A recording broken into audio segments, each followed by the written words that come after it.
Première épître de Pierre, chapitre 3.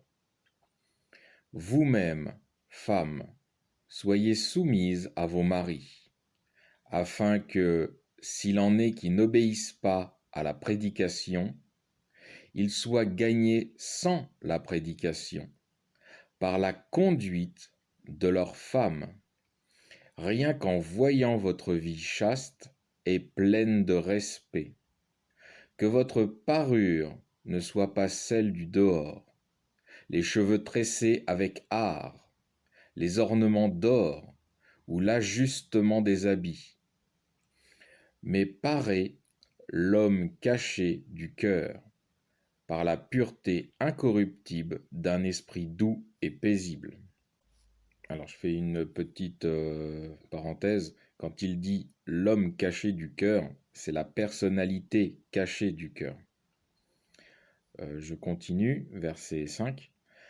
Telle est la vraie richesse devant Dieu. C'est ainsi qu'autrefois se paraient les saintes femmes qui espéraient en Dieu, étant soumises à leur mari. Ainsi, Sarah obéissait à Abraham, le traitant de Seigneur, et vous êtes devenues ses filles, si vous faites le bien sans craindre aucune menace. Alors je vais faire une parenthèse. Pierre commence ce chapitre par les femmes. Il montre la puissance de Dieu dans la conduite d'une chrétienne. Même si le mari ne réagit pas à la prédication du Christ, il peut être gagné par l'observation des qualités spirituelles que sa femme met en œuvre. Pierre poursuit sur les ornements, les habits et coiffures. Dieu ne l'interdit pas, mais que cela reste pour votre conjoint, car dans la vie de tous les jours, ce qui plaît à Dieu, c'est la beauté d'un cœur doux et paisible qui font partie des fruits de l'Esprit de Dieu. Je poursuis verset 7. Vous, de votre côté, Marie, conduisez-vous avec sagesse à l'égard de vos femmes, comme avec des êtres plus faibles, les traitant avec honneur, puisqu'elles sont, avec vous, héritières de la grâce qui donne la vie, afin que rien n'arrête vos prières. Alors je fais une parenthèse, donc les femmes ont eu droit, les hommes aussi. Pierre s'adresse maintenant au mari. Il demande de se conduire avec sagesse, comme avec des êtres plus faibles, c'est-à-dire avec une attention bienveillante particulière, comme quelqu'un à qui l'on doit prendre un soin particulier. Pierre demande aussi qu'elles soient traitées avec honneur, car elles sont nos sœurs, et donc appartenant à Christ et héritières comme les hommes du royaume de Dieu. Pierre rajoute également une mise en garde. À ne pas tenir compte de ceci, c'est que Dieu ne reçoive plus nos prières. Je poursuis verset 8. Enfin, qu'il y ait entre vous union de sentiments, bonté compatissante, charité fraternelle, affection miséricordieuse, humilité. Ne rendez point le mal pour le mal, ni l'injure pour l'injure.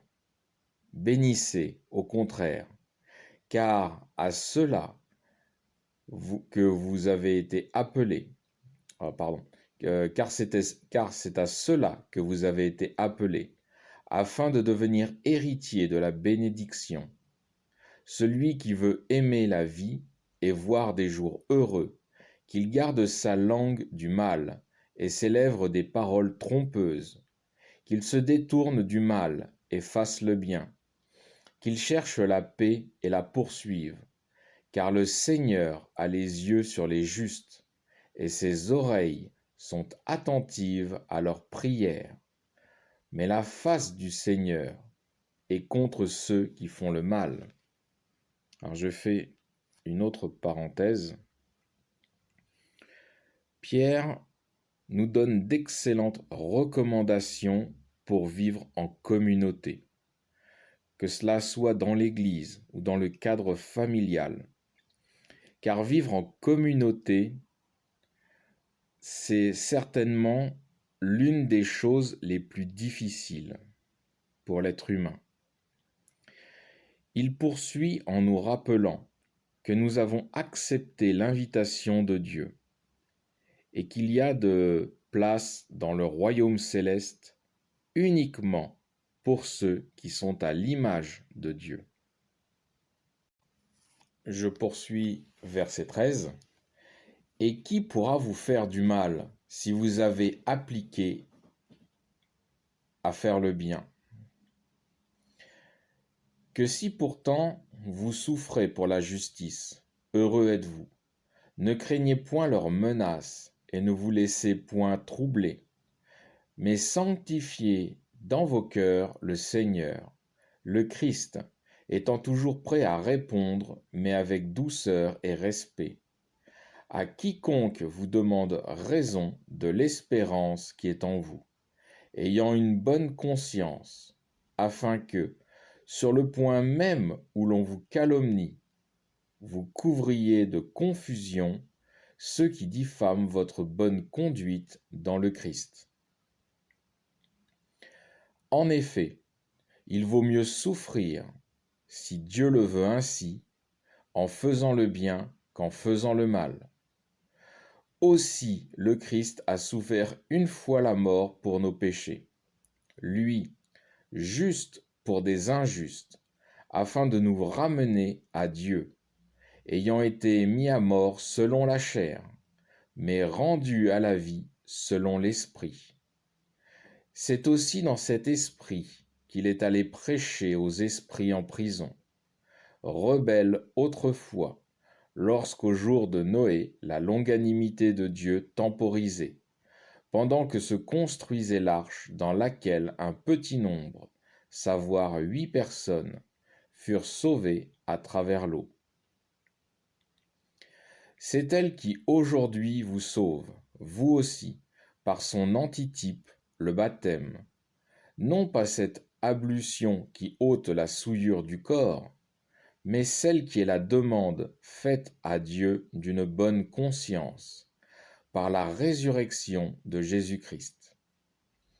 Après être monté au ciel, il est maintenant à la droite de Dieu. À lui sont soumis les anges,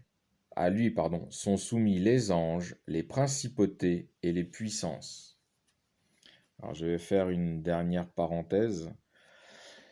Quelle que soit la raison pour laquelle Dieu laisse demeurer la persécution sur nous, Pierre dit qu'il est préférable pour nous que ce soit en faisant le bien plutôt qu'en faisant le mal.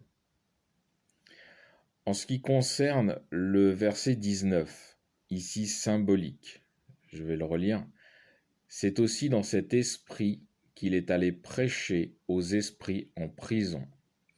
Il parle de Christ, à la mort de Christ. Donc c'est symbolique. Pierre explique que la portée de l'évangile a atteint le royaume des morts. C'est-à-dire que le sacrifice de Christ prend en charge tous les justes depuis le début de l'humanité. Pierre finit par l'arche de Noé, qui sauva Noé et sa famille du déluge, et qui symbolise notre baptême qui nous sauve de la colère à venir. Fin du chapitre 3.